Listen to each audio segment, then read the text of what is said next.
Welcome to the beginning of the podcast where my sound will be reminiscent of the first couple episodes because I am mobily in the truck. We're going back in time. Good old days. Back time. If you could go back in time, where would you go? Oh, we answered that. No, I meant in your life. Oh, in my life. Not anywhere. Where would you go back in time in your life? I don't think I would. I don't go back, only forward. There's nothing good to see in your rearview mirror. Maybe you'd go to see like the birth of your child or something. I think I'd go back and have another look. That hasn't happened to me yet. No. I don't know. I like being a kid. Really? Yeah. I don't know. Yeah, I had a great childhood, but as a landscaper, you never have to grow up. I still play with blocks every day. That's a solid point. I agree with that. That is. Someone asked me, and I was answering all these questions on the weekend, and someone asked me what my favorite part of the job was, and I was like, it's 100% the culture and the weird people and all the stuff that happens. And it's the weird people, the stories you get out of your fucking working with these people. Yeah, it's the whole culture of it. That's what the best part of it is the culture, I guess. I'm sure someone else finds something else rewarding, but it's definitely the culture. It's like the friends you make in detention that you wouldn't necessarily make elsewhere, because they put all the fuck ups together, and that's landscaping. That is landscaping. It's the friends you make in detention. Yeah. I saw I had an interesting quote. I posted it on my notes because I liked it.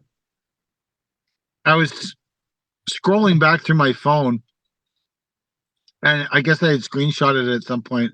It said, always expect the seat in front of you to recline.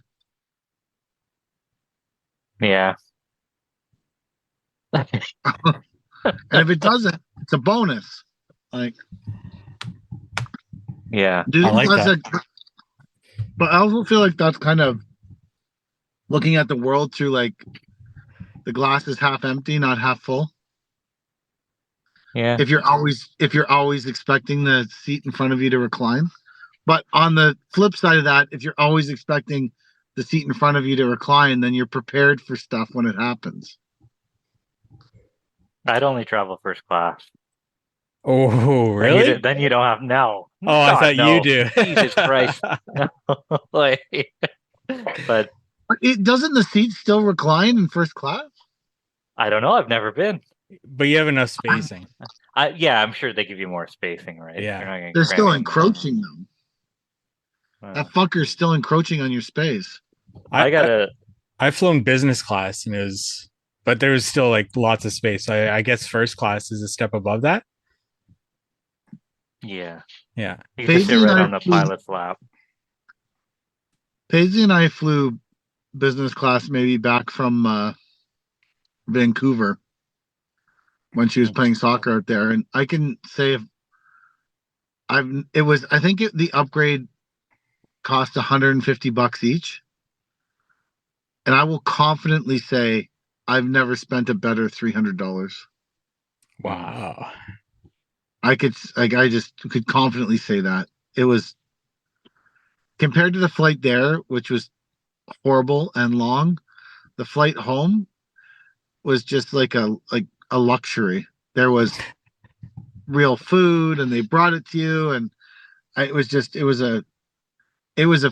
also during COVID, so everyone was wearing masks. It was actually after COVID, but there was a whole plane of masked up people, and in first class you got, or whatever it was, business class, whatever we were flying, the seats were bigger, so you had more room, so you weren't slammed right next to the mask next to you, and the food was better. It was just all in all, it was a better scene. So it was definitely worth the $300 when we did it. We always try to get, now we pay for the upgrade for, like, you can get if you sit near the exit, you get a bit more leg room and stuff. Right. Because I'm just such a big person that I just don't fit in any of the seats. Are you So willing to help out in an emergency? I'm so slammed into any plane, minus that time that I flew with P. I am so slammed in any plane. If you need me to do anything but die, you're fucked. Like I don't know. I guess I'm just an obscurely large person. I don't know. Like I don't fit in any of the seats. I have to plan ahead to get the seatbelt done up, like flip it. Like it just, if you need me to do anything but die, you are fucked if you're on that plane. But if you need me to die, I can do that. Like that I could fucking handle. But the rest of it, I would help if I could. If I was physically able to, I would help. But if I can't get out of the seat, so without a lot of planning. Let's get the guy with the bad hips to sit in the emergency exit row so he can help out. When Paisley and I flew to Vancouver, I paid for the extra legroom.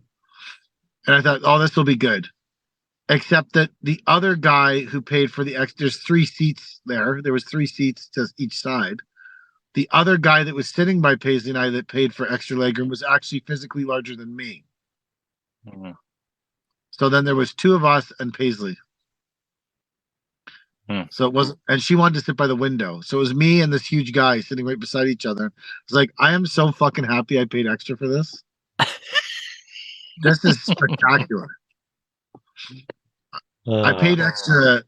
In moments like that, I debate to myself, should I have just bought an extra seat and had no one in it? Just to have. One time we flew home from Jamaica and the plane was 3/4 empty for some reason. I don't remember why it happened. It was the best ever. We each got our own. That's like the dream, man. You're getting on a plane and you're watching and you're like, man, I hope no one sits next to me. And you're just hoping and hoping and hoping. And then sooner or later, that motherfucker wanders down the aisle and and you know it's that fucker. And you're like, you fucker. Fuck. You And then they fucker. sit down beside you. Yeah. Yeah. And it is what it is. Kind of like being on the school bus when you were a kid. So there's nothing that's happened in your life that you wouldn't want another chance at? No, I don't think so. Another chance at? Like to redo it? As in like you regret something? No, just you don't have to regret something to want another chance at it. Do you think it could have turned out better than it did? Life doesn't have to be all about regret. You could be like, this was a great time, but it could have been a spectacular time if I hadn't drank that 3rd drink.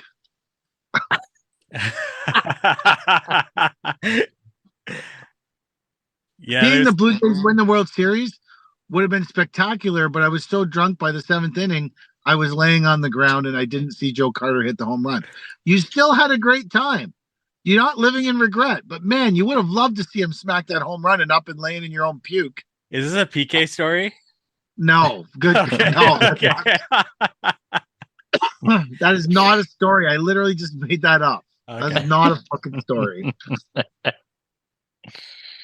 I am not going to Ottawa to speak. No, that's confirmed. Well, there's supposed to be a huge snowstorm. Oh. A huge snowstorm? My way? Well, 10 centimeters on Thursday. Oh. Well. So driving to Ottawa to not get paid to speak, to drive back, wasn't crazily appealing to begin with, honestly. Driving to Ottawa in a freaking snow. I've driven to Ottawa once in a snowstorm. It was fucking horrendous. Now, mind you, we were driving a Lincoln Mark 7 with bald tires. On your way to Brandon, Manitoba. No, this was another time we were driving that same car with bald tires. We drove that car a lot of places it shouldn't have been going. And a lot of times it shouldn't have been going there. Yeah, we were driving to that time we ended up in Ottawa at my friend's. He was going to school there, and he was. This all makes me think that I hadn't really thought about this in a long time. And Paisley was in Ottawa for soccer this week, uh, playing the University of Ottawa, and I was thinking, man, I remember that like Ottawa wasn't a great place, but this is my friend was living in this like slumlord house while he was going to university, and I remember it was such a slummy place. It was basically condemned, and the front door didn't close or lock. So you'd wait when we were sleeping in the living room, we woke up in like a snowdrift Nice. from snow blowing into the, yeah, it was fucking horrible. And maybe that's why I was thinking I don't think Paisley should go to school here. But when I was standing in the dome on Sunday, I was definitely like, I don't think this is the right place for P to go to school. But that could be 100% why. That story of ridiculousness could be 100% why I think that, yeah.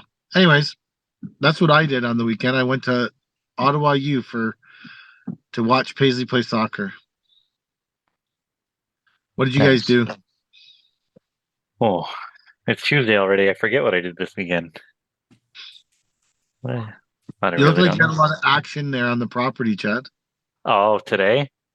So every time I take a scoop of soil and put it in the pile, I'm just calculating money to myself, like $20, $20, $20, and I'm just counting them up, and I wonder how much money is here because I'm just mining more topsoil off the property. I want to put like a big gravel pad down and everything, but um, at the same time I'm doing that, my guys are in the front office building, working, building that, and so money's coming in one hand and straight out the other because they're all doing things that we're not getting billed for or not going to be able to bill for. It's it's been Yeah, a but you are adding value to the property doing those things. yeah, yeah, I suppose, but I like to see dollar signs like in the bank account and stuff. To be able to quantify things or to see them in front of me really does a lot for my personal well-being. So, I could hear that. yeah. Um, do you guys want to hear a story? Yes. Sure. Um, so a couple of weeks ago, or even as early as last week, I was telling you how I was going to answer the phone all the time this year. Yes, I remember Well, that. well, Yeah. something happened to me which may put an end to that. That didn't last long. No, I was running the shovel and my phone goes off in my pocket. Pull it out, turn down the shovel, turn off the key, pick up the phone. Hi, Natural Design. What can I do for you? And this lady's like, "Oh, I need someone to come give me an estimate. I need to redo my garden bed." Said, okay, I guess I don't have much else going on this afternoon. I can swing out there. Go, okay, great. You decide on 2 o'clock or whatever. I get there and she's like, so I'm suing my neighbor because their dogs are peeing in my flower bed and killing everything in the flower bed. She's like, they've got two big St. Bernards. And I said, oh, great, let's go have a look. I go to the backyard. This lady thinks these fucking dogs are pissing from the neighbor's yard 4 feet over into her flower bed and have killed everything. She's like, you see that wall? It's all full of piss. And I'm like, it's a wet retaining wall in the spring. Like there was like up until 2 days ago, there was snow mounted against this thing. Like this girl is a fucking nut bar. It's like, oh yeah, that's terrible. She's like, they only pick up their dog poop once a week. I'm like, holy shit, I haven't picked it up all winter. Didn't tell her that. I'm like, yeah, these people are terrible. That's just awful. I'm sorry you have to live like this. Um, so I'm like, okay, let's focus on the project. I'm like, we'll All pull of out. this stuff is things that I would immediately say I'm never working for this person. Well, that's already been established in my mind, but I I'm trying to tiptoe my way out of there, right? Um, I started to tell her about what we need to do. I said, okay, we're going to pull out the existing soil that's full of pee. I'm mirroring her problems back to her, right? Like getting trying to show that I'm invested in your project, right? So like we're gonna pull out this, we're gonna put in 8 inches of nice triple mix. She's like, what's triple mix? I said, it's just fancy topsoil. Like, oh, that sounds great. And she's like, I put my dog fence up in the winter so that my dogs don't go in there. I said, great, whatever. I said, so I need to put a plug price for like plant material. Are you happy with $200 or so? She goes, $200? Oh my God. I didn't think the job would cost that much. And I'm fucking dumbfounded, right? Like uh, I didn't even know what to say to the lady. Like I said, well, we'll see what the price comes in at. Um, and like, so I'm like at that point, I'm off, right? Like the lights are out. Chad's no longer home. Like I'm fucking walking back towards the front of the property. And she's like, "Oh, I was hoping maybe to do a little stone walkway from the fence to the garage and stuff like that." I'm just like, ah. I said, "Well, let's get the price right on the first one, and then we'll talk about the second one." And that's a big thing for me whenever people try to add shit Yeah. before we like, because I'm not, if they haven't even signed on for part one, I'm not signing on for part two, right? Um, but then she's like Especially when almost, the budget is $200. yeah.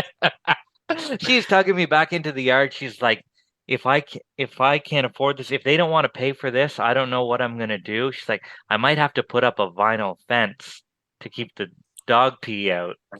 It's like these dogs aren't squirting like fucking 4 feet into like across the retaining wall into your yard.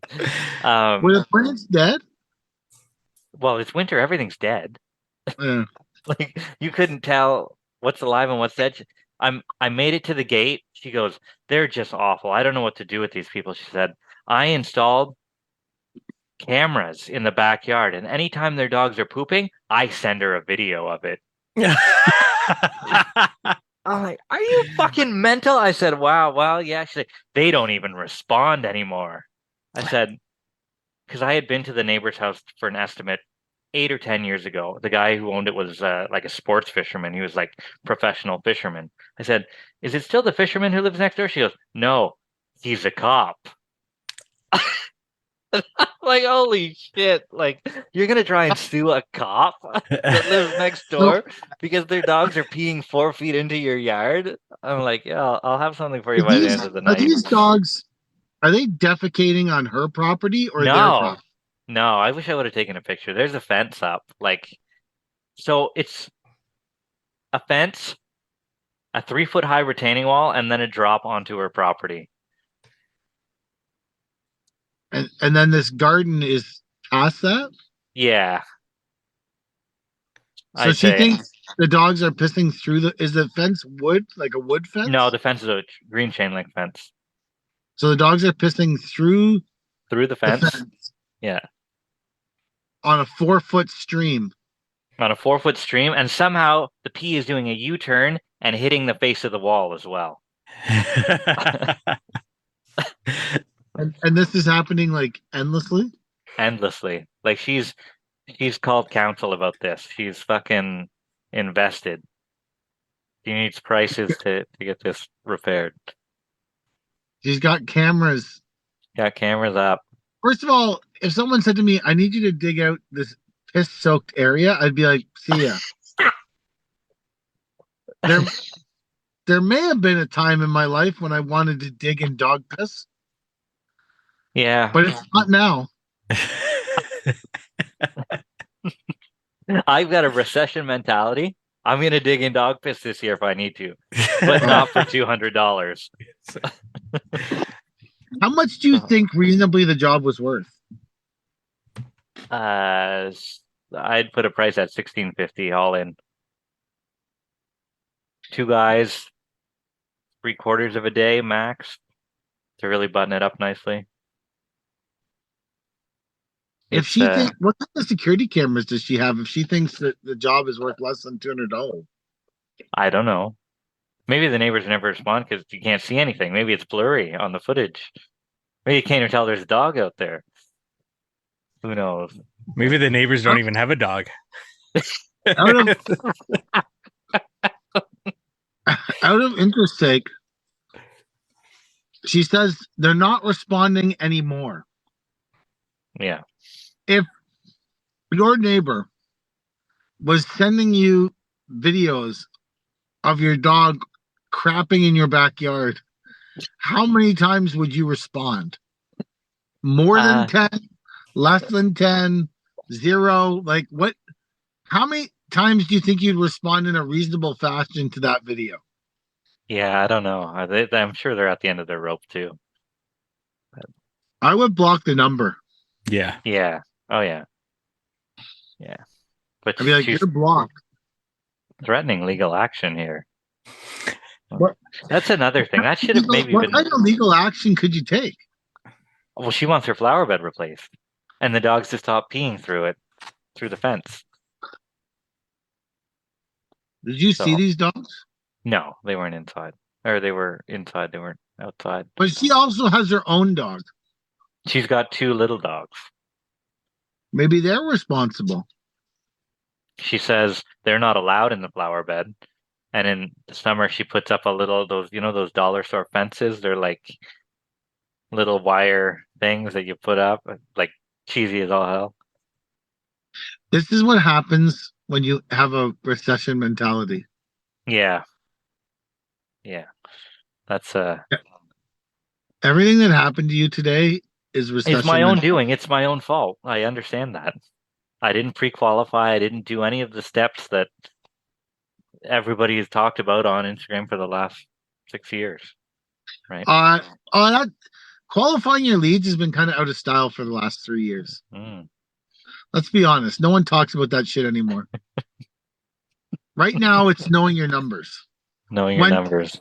Someone develops software that pre-qualifies leads, that will become the next thing. That will be the next big thing. I think there's a software for that. Yeah. There already is. Is there? Yeah. That pre-qualifies your leads without your participation? It allows the client to send a video of what they want done. Really? Yeah. Haven't done a deep dive into it. I still think the easiest thing to do is just to see what their budget is or get what they're wanting done and provide them with a range that it's going to be. Less than $200.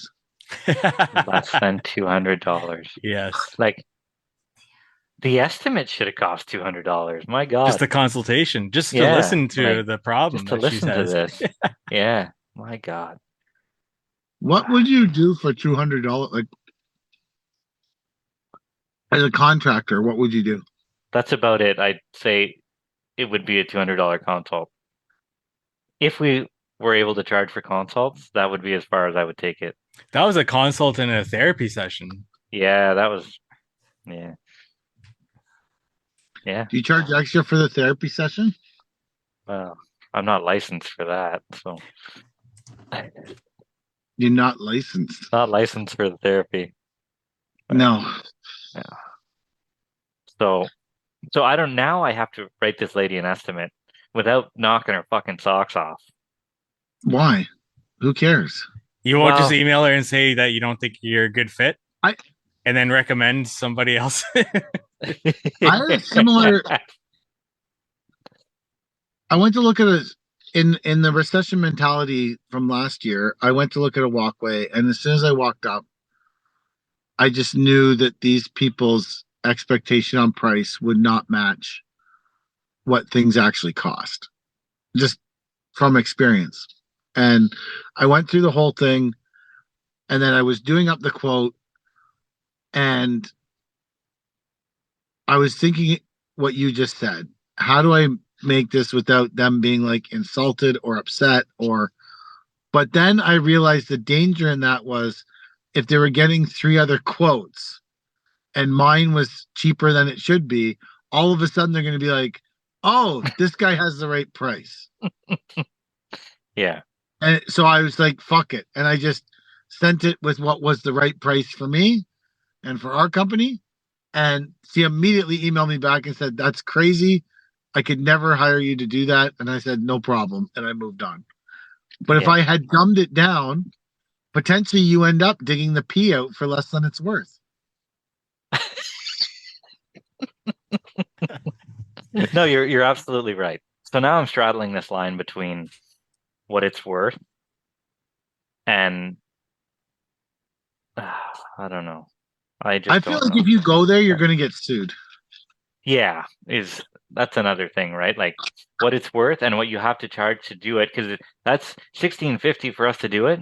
That's before pain in the ass fee, and there needs to be a pain in the ass fee on this job. Anywhere I show up where the person is already talking about the lawsuits, I'm like, Yeah, I'm good. yeah, I'm good. it's I don't need to be involved in this. yeah. There There's has to. other things I could do with my life than get in between this old woman, her security cameras, and this cop's dogs. Yeah, There's got to be somewhere else I could spend my time. there's got to be somewhere else to spend the time. Like there just Like at has the to be yard. Yeah, somewhere else I could spend my time that's not here. yeah. I Yeah. also had a lead come in today where it's a 17-foot round above ground swimming pool that they've taken down and they need it soiled and sodded. Now, I know that that's not a good job for us. It doesn't suit the cost of us moving all our stuff and our overhead. And it's the kind of thing that you agree to do and then realize you don't have time for it in the spring. And then it becomes this pain in the ass and this person's calling you and then you lay the sod, but 2 rolls of the sod were, a day older than the other ones and they turn yellow. So they call you endlessly about these 2 rolls of sod. And it just, and I was about to say, I'll come and look at it. But then reality took hold of my mind and I said, I'm not interested in this. Yeah, you Which made the was right hard call. to do. Well, it's hard to do in a recession with a recession mentality. But even if you're searching for work in a recession, you still have going to do stuff that is not going to be profitable and it's going to cause lots of heartache is a bad idea. Absolutely. Yeah. It's still if someone said to me, "Go shovel the piss dirt for $7,000," I'd be like, "I'm good." $7,000 you wouldn't shovel? No, because Not that even. woman, you know how fast you obliterate $7,000 when that woman's not happy and she's suing you. Well, then she can't sue you for more than the cost of the work you did. There's emotional damage. Emotional damage. Yeah, I'm gonna film Her everything dogs? whenever we're working. What about her dog? filming you? Her dogs. Her dog be a problem? Your dogs wouldn't be allowed to come outside for the day or whatever. Yeah, you're right. It's a can of worms, and we're not going to do it. But my problem is not that. Like my mentality is, we're going to take a lot of work at the right price, right? We're not going to take a lot of work for shitty prices. That doesn't help. That's not what I'm trying to do here. I'm trying to fill the schedule at our regular billing time, like our regular rates. Let's not make a mistake. Nobody's getting a deal here. It's not the season of the deal. It's the season of some of the stuff that isn't our favorite stuff to do, I think. So you're saying that the recession mentality is there's no deals, full rates, but we'll do stuff we normally wouldn't look at. Yeah, absolutely. That's your recession. The lift and the relays are back on the table. Shit like that. When were they off the table? Was that when the pandemic? Like when that started? The last 4 years, we wouldn't even answer the phone for that. Yeah. Right. Gotcha. So it's just back to normal. Yeah, it's it is back to normal. But I definitely forgot how not easy it could be sometimes, right? Because sometimes the last couple of years, it has been super easy. Now it's just normal, and I got to smile more, talk to people, use their name, stuff like that, you know. So maybe I should read a book on sales or something like that. Yeah, I don't know. PK, do you have another sales gem you can drop on us? Like the look of the door? I don't know. I don't know. I haven't done any sales in a long time, man. I haven't because the last sales call I did probably in the last 3 years where I actually did a sales call, we didn't get the job. Really? I haven't normally now Nancy does a drawing. We go and meet at the house. I give my input. She finalizes the drawing. Then I do a price, and then she usually goes to see the person. I haven't done any real sales calls in a long time. We last week I went to local construction association's box at a OHL game. I guess that was a sales thing. We got on a fair size company's landscape tender list. So that's good. Big construction company that's not local, but within 35 minutes, most of their work would be of our yard. So I call that a win. Maybe that's kind of sales we're doing now instead. We branded the trucks. 2 of the trucks got branded this week. So there's that. Was that good? Yeah. That'll really bring in the work. Yeah. This branding will really just bring in so much. I honestly just feel like it's just a normal year though. Phone will start ringing in April. You'll book your season by the end of May, and you'll go on your way. Yeah, it's just a normal year instead of these years where you're booked out 8 months and you're thinking about starting a second crew, and it's just going to be a normal year where you got to hustle between the 1st of April and May 31st and get your season booked up. And maybe you got to do some sales. I've forgotten that I used to go do sales calls at night. I never had time for watching Criminal Minds because I was busy out there doing sales calls at night. I forgot that was even a thing over the last 2 years. But the truth of the matter is, I used to do sales calls at night, at least 2 a week for almost the whole season, probably till the end of October. Because even in October and November, if sales calls were available, I was trying to fill April the next year. Yeah. I was actively trying to do that. So I think things have changed. We've had maybe more meetings we had a meeting with a big client who's a contractor. We went to maybe it's just a different kind of sales, but I mean, I still think that getting back to people as quickly as possible is always going to be one of the defining factors on whether or not you get work. If you want the piss job, you need to fucking email that woman back today. I don't want the piss job. Email her back tomorrow then. Yeah. I'm debating if I'm going to do it at all now. Like you say, what good can come of it? Yeah, I feel like if you give a price that's your price, she'll think it's too high, and she's the type of person that would put your company on blast. As opposed to, hey, I don't think we're a good fit, and then maybe referring another contractor. Or just send her an email that says, listen, I have some concerns with the safety of my guys near a biological, potential biological hazard.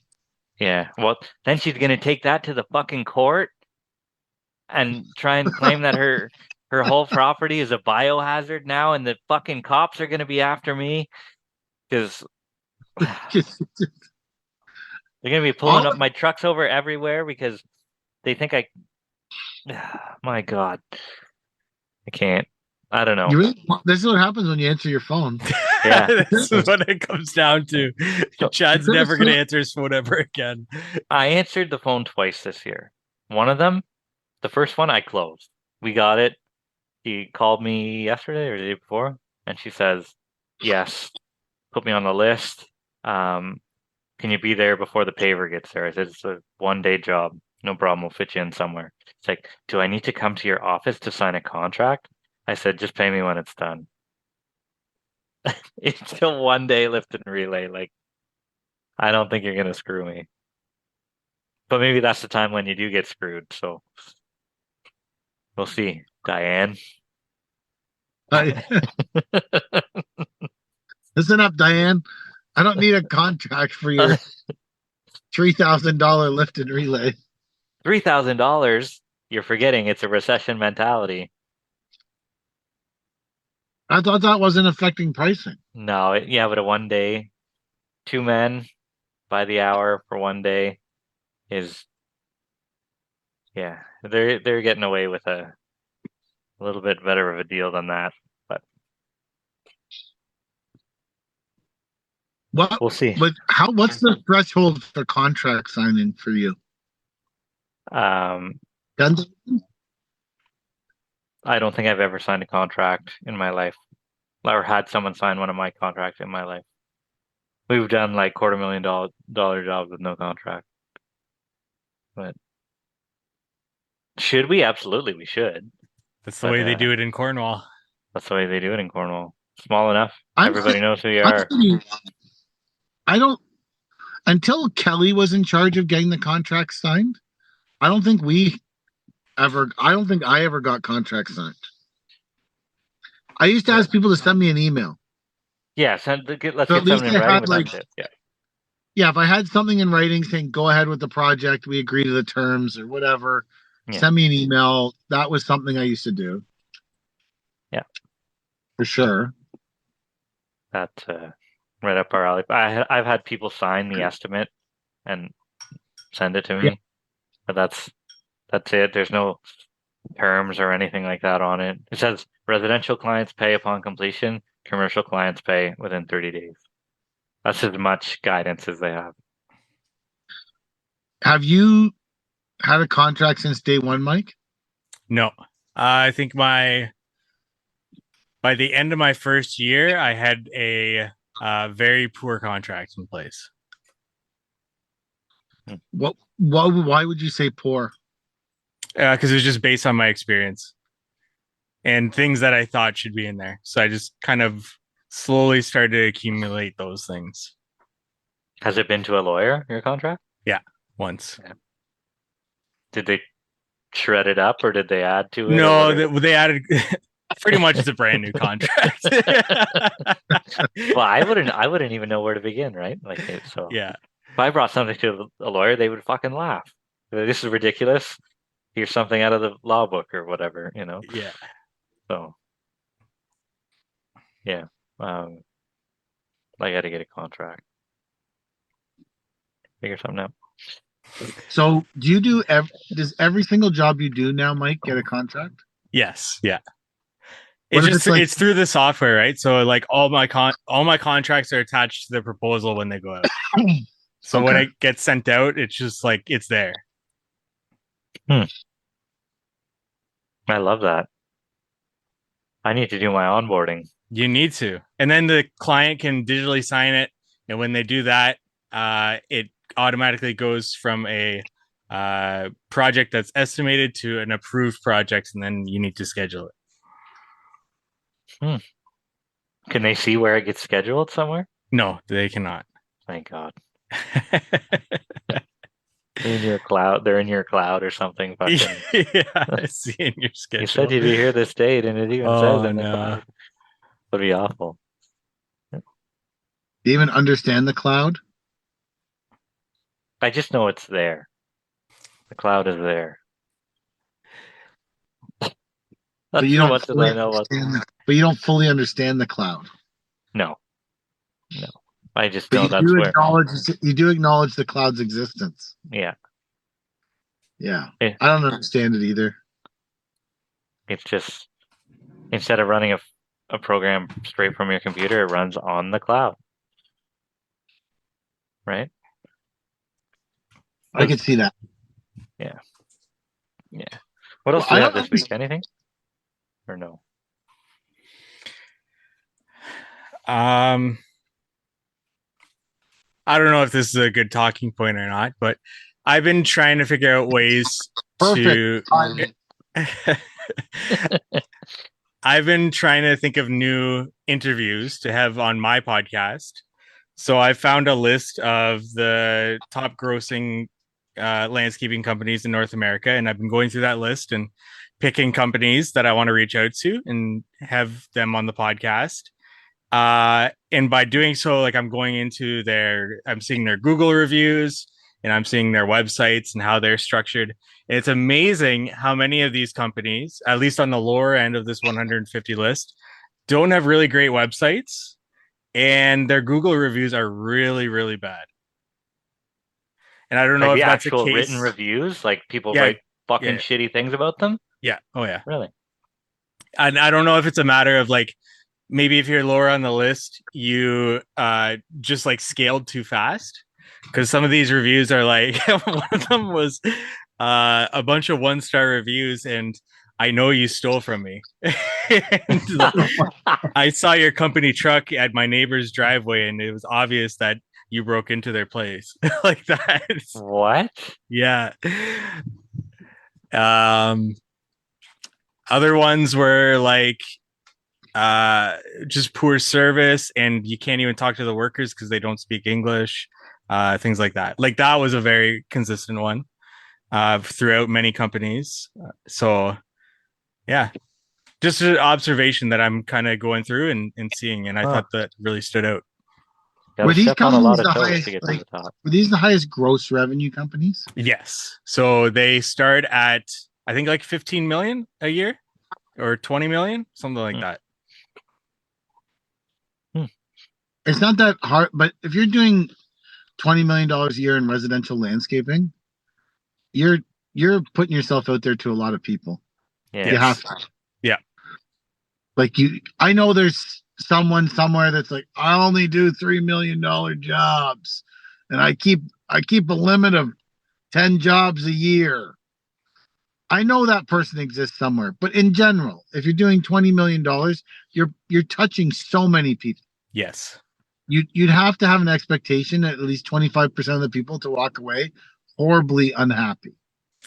And not to mention the employees, like if by a percentage wise, 10% of employees are really bad and they're driving your trucks and stuff. And you may not notice that if you have 10 employees, but if you have 100 employees, that's all of a sudden 10 employees on the road that are driving horribly. Those are consistent bad reviews, bad drivers using these company trucks and so on. So are you deducting from this then that Google reviews don't matter? If they matter to SEO. And I'm sure, like, how many times if you're going to buy something, you look at reviews or you reach out to somebody for reviews. Yeah. And I'm sure like people looking for a landscaping company do too.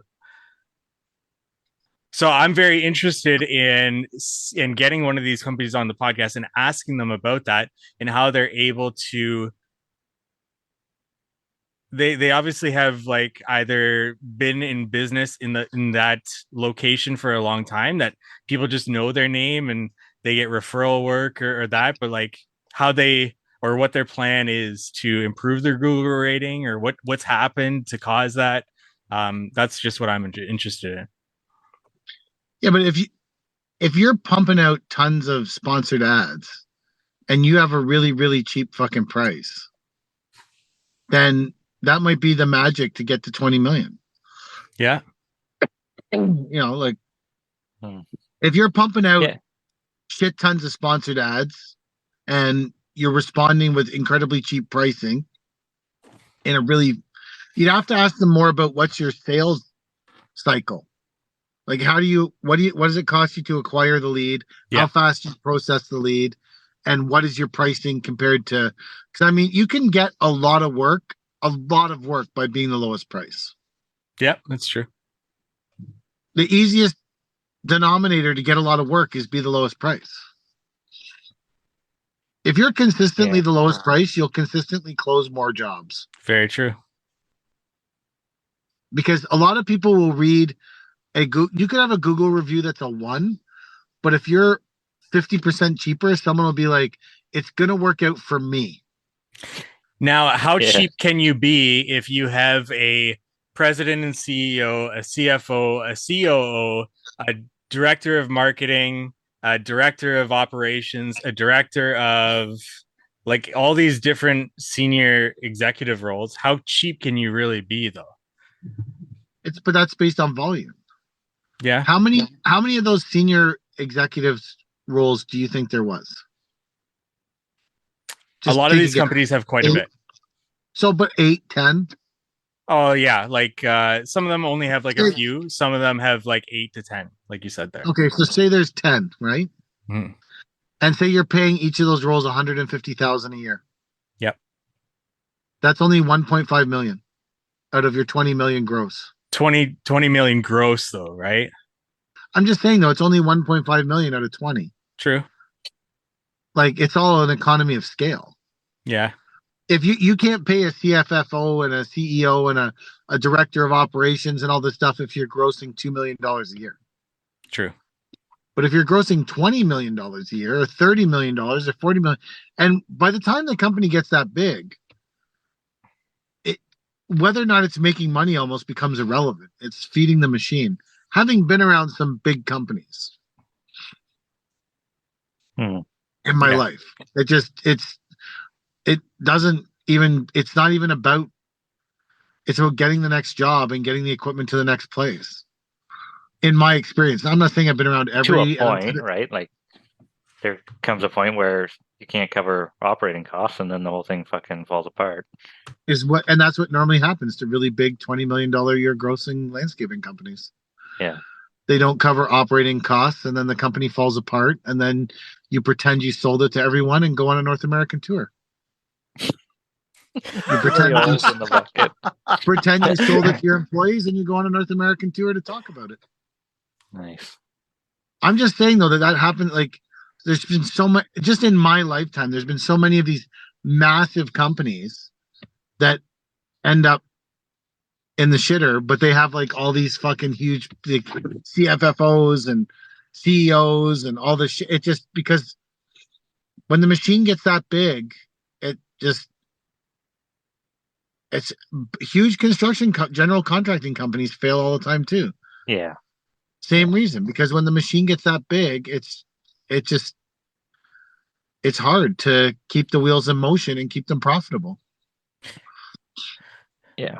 It'd be interesting to go back years into this list and seeing which companies are still in business. Mm-hmm. Like the 2020 list, how many of those companies are still in business, 4 years now? The only way that you could get that list accurately is either the companies voluntarily reported yes, or they're publicly traded. I think in this case, they do have to disclose their financials and they have to have some proof. Why though? They wanted to get on the list? Because they want to get on that list. Oh, they want to get on the list. Yeah. Gotcha. Why do they want on the list? It'd be some sort of exposure. I remember one time there was a guy in our area who used to drive a Corvette to all his appointments. And my dad played hockey with a bunch of guys. And I always thought to myself, like, just who wants you to show up in a fucking Corvette? Like, it just seems sort of over the top, and I was at my dad's playing. I think I was playing hockey with my dad, and the one guy was saying that his landscaper showed up in a Corvette. Now I knew who it was right away, and I said, "Oh, so what did you think about that?" He said, "Oh, I hired him immediately. He must be super successful." So, to Mike saying that there's people that want to be on the list, there is a segment of the population that would view you being on that list as someone that you need to hire because you're so successful. That wouldn't be me as a person. If I probably wouldn't call that company at all. Personally. Agreed. I wouldn't want to be part of that their massive profit stream, I guess. I think they're taking me for a ride. Yeah, I would be interested to see how many companies were on that list 10 years ago and how many companies are still on that list. Yeah, it shows their growth amount from the previous year in a percentage. But they're all just numbers that they submitted. Yeah. I'm going to reach out to the publication though and ask them how they get on that list. Just to see like what the approval process is and if they do actually verify their It's revenue. probably zero. Or they pay to get on that list. You never know. They could pay to get on the list, absolutely. That's something that's very prominent. If you called up the publisher of that list and they said, "Oh, we just let them send in their gross revenue to us," yeah, I wouldn't be shocked.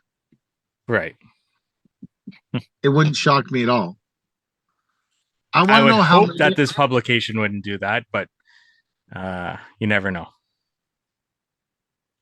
Sometimes people just need to fill space with content. Not this podcast. I'm just saying, if you need to fill space with a list in your magazine or in your publication, and maybe people are paying to get on the list. Maybe people are just saying what they're like, making up their gross. It's so hard, like none of them are publicly traded, so you don't know. I think the ones at the top are Publicly. Then those ones anyone would have access to. Yeah. The gross revenue. So that would be a little harder to fake. Very true. How many publicly traded landscaping companies are there that aren't because the other thing is, are these maintenance companies or are these landscape construction companies? There's a mix. So it is like a landscape publication. So it is anything from anything in the green industry. So I'm specifically reaching out to those companies that have hardscape in their services. So how many of those companies don't do any lawn maintenance at all? I would assume the higher ones would specifically do lawn care, recurring service work. Yeah, but they could also have like satellite. Yes, and that's why they get so big, is that they have multiple locations. And yeah, I think it's easier to recreate. I think recreating anything is hard, so I'm not minimizing this when I say it, but I think it's easier to recreate a lawn maintenance service than it is to recreate a hardscaping service, because recreating a lawn maintenance service, you can put a lot of things in place that absolutely you can repeat at the next place. Like we all come at 7, we all check our trucks, we cut the grass in an east-west direction. I just think there's a lot of things you can do, whereas with hardscaping, every job is different. Every job. The opposition to that would be that also brings in more competition. I agree with you. It does bring in more competition, but I'm talking purely about replication. Absolutely. For offices. Yeah. Just like a lift and relay business would be easier to replicate than a design build business. Yes. Yeah. Yeah. Because a lot, like lawn maintenance too, you're talking about a much lower initial threshold to the sale. True. Like you're talking about, I don't know what it costs to do lawn maintenance right now, so no one DM or whatever, but you're talking about trying to sell a service for $40 a week versus trying to sell a patio for $50,000 to $40,000. So I think you could probably manipulate a system so that a lot of that is all done over phone calls and stuff. It's not as personal. You don't need to go visit and design it and show different swatches of pavers and drop off 3 pavers. And what color sand do you want? Oh, fuck, we fucked up the color of sand. Like, I just think that it's subtly, and the complaints are, they didn't blow the grass off the driveway. So you say, okay, I'll send someone over to do that. The complaints are, none of the sand is hard in my fucking patio. And that's like days and days of it. I feel like I would bet that some of those companies up at the top are franchising lawn maintenance. So like Brightview would be a publicly traded company. I think they're specifically in the States. I don't know any Brightview up here. I don't even know what Brightview is. So they do lawn maintenance, and I don't think they're franchised. I think they just own all their locations. But they're huge. They're massive. They're all over the States.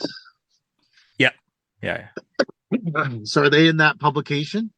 Yes, they are. I would have to open it up to see what place they're at, but I do believe I think I saw them near the top there. Yeah. So you want to find out what if you have so much other marketing going on, do you even give a shit about Google reviews? That's the thing, right? Maybe not. Maybe they just really focus on just paid marketing, paid ads. So Mike and I, yeah, Brightview is number one. So Brightview does 2.7 billion a year. Holy fuck. Do you think they own all their locations? I can't confirm that. I wouldn't even know that. I believe so, but I don't know. 2.7 billion and they own every location? Well, they just buy companies, right? So they just go around and just acquire. Acquire? Yeah. Expansion through acquisition. Exactly. I worked for a company like that. Maybe. That maybe expands through acquisition. So when Mike and I were at Confirm's day, seminar, whatever you want to call it, they had a very big thing about Google reviews and the importance of Google reviews. And so I went on our Google reviews, which I hadn't been on in a long time, and discovered we had a 1-star review. Oh no. Oh man.